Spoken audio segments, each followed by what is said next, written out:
Hello coders, and welcome to How to Fix. In today's video, we'll be focusing on a new bug that you might find challenging to solve. So without further ado, let's dive into today's bug.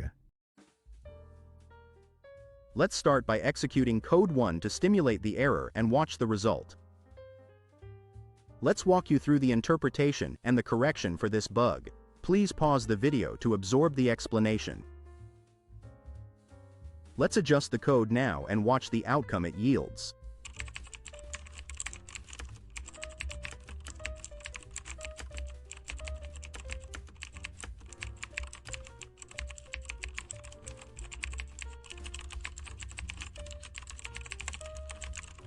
And presto, the code works perfectly and our output is just what we anticipated.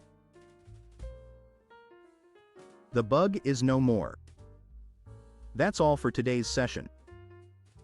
If you found this guide beneficial, please like the video and join our channel for more how to fix coding videos.